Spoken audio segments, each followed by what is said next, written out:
Tampa Bay's #1 consumer advocate for real estate and financial advice.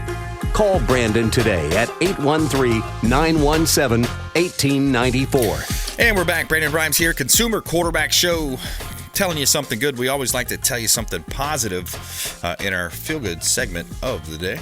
Tell me something good. All right, so this is a cool story. Best friends win $1 million lottery, spread the wealth. Besties Joanne McQueen and Marlisa Mercer won $1 million playing the lottery and immediately decided to keep the good vibes rolling by giving heaps and heaps of it away. They found several causes and charities in their hometown in the province of Canada to award big checks to. The local news reports that it is making a huge difference in the community, and they described the winning moment when they scanned the winning ticket and saw the store. There was a ring-a-ding-ding, and there was no sounds. There was no ring-a-ding-ding. There was no sounds at all, and the screen simply read $1 million, one with a bunch of zeros behind it, and they began to shake and then realize how cool it was. So they donated to various places. McQueen's brother, who died recently due to alcoholism, so they had donated to a cause that supports that, included Soldiers Memorial Hospital, Aurelia SPCA, Ontario-based charity, and they also donated to the Salvation Army and the House Hospice, and they are completely focused on how they can help the community make it a better place. So interesting. So, hey, $1 million split in two. First of all, two friends, right? Are you offering? And then yeah. And then let's see. Well, I guess not Uncle Sam. That's in Canada. So Canada's they're probably going to be pretty close. Probably about 40 or rates. 50%, eh? Yeah, they're going to have a pretty big tax, burden, and then they're still giving some away. So I didn't say how much they're giving away, but even $1,000 here and there would help for sure. But and one of the things that's great about Florida, no tax on lottery winnings. So if you're going to buy a winning Powerball ticket, you want to do it here. And I've had attorneys too. That's interesting. I didn't realize that, but I had attorneys that I do a show with. Pat Smith. He's got a show Saturday, 8 a.m. here on Salem, and I'll join him sometimes. But he did a whole show about what to do if you win the lottery. So structuring, corporations, trust, and all that stuff. I don't remember the details. Yeah, a lot of people should move to Florida. By the way, I can sell you the real estate. Yeah, absolutely. Talk to the Consumer QB if you're a lucky striker out there. There you go. That's right. Just give us a call right when you win. We're your first call. So we got Nate Ginter in the house, VineIT.com. Vine IT is our tech expert contributor for the Consumer Quarterback Show. So FTX crypto, I wanted to get your opinion. What's going on with FTX? What about this crypto thing? So there's an interesting thing that a lot of the news stations aren't really talking about, which is this problem actually has nothing to do with cryptocurrency whatsoever. This is a cryptocurrency exchange, which means you can deposit your funds there and you can turn them into different types of tokens. They facilitate that process. Now, you can actually do that without an exchange, but it's easy to do. They make an easy little website that you can go to. The problem was this particular one was not registered with the SEC, like, say, Coinbase, which is the popular one that's based in the U.S. This literally can't happen at Coinbase because there's SEC protections for your deposits, and they have rules. So kind of like a banking FDIC, right? Correct. Up to 100,000, whatever. So the FTX was celebrity driven. People really liked it. It was advertised heavily in the United States, but it was done out of the Bahamas. So those protections don't exist. And the exchange actually worked very well. The problem was the guy that had the keys to the kingdom and all the accounts started an investment company that invested in the stock market, lost a bunch of money investing in the stock market, and then started pulling money from the exchange to cover losses they had on the, not cryptocurrency, on the stock market. Yeah. That's where the losses came from. Yeah, that's right. And then that got noticed, and it caused a run on the bank. And there are very few financial institutions, even your favorite, bank, think of any of the big 10. None of them can survive 20% of people going and requesting their money back. They had like 30 to 40% of their people trying to withdraw their funds at the same time. Yeah. So, one of the things I like to let people know, yes, absolutely, the FTX was badly run. You should run out of that. It's a sinking rat ship. It's never going to be solvent again. Yeah. If you do have money that's parked there, I do feel very bad for you. It is what it is. But also with that story, Sure. You had taxpayer dollars that were going to Ukraine. At least some of the reporting. Okay, this is alleged. I don't know. Don't sue me, right?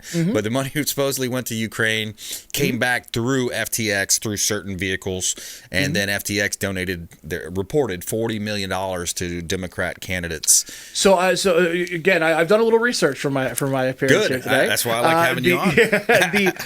While it is true that he was a heavy contributor to the Democrat Party, he was also a heavy contributor to the Republican Party. It was about 60-40, his contribution. So there was something like 26 million that went to different Democrat candidates and PACs, and then it was somewhere in the neighborhood of 18 to 20 that went to the Republican side. So interesting. The classic game of, hey, pay everybody, and no matter who wins, you're gonna land on the right side of the law. Right. Yeah. But as far as the Ukrainian funding, I hadn't heard that specific thing. But again, it was an exchange, so it's quite possible that a lot of people that were cashing that money back out, were doing it through that exchange.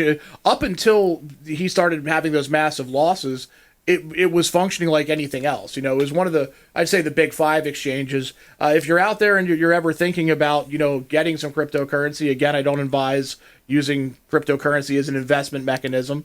But, if you want to have something to do some payments or even start accepting them for your Bitcoin or Ethereum for your business, use Coinbase. It's US based. It is, regulated by the SEC, and it's government approved for what that's worth.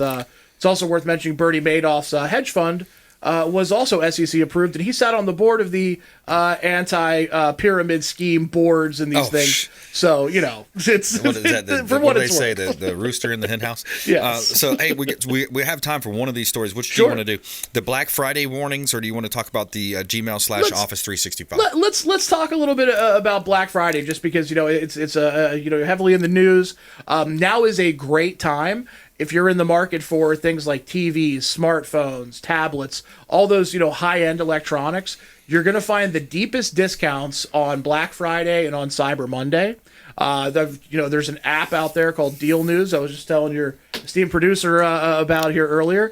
It's dealnews.com. You can literally search for any product that you're looking for or any type of product, and it's going to tell you what the best deals are from everything from Amazon, Best Buy, Home Depot, Lowe's, all these places. So they aggregate all that data, put it in one spot. That's what they do for a living. Dealnews.com.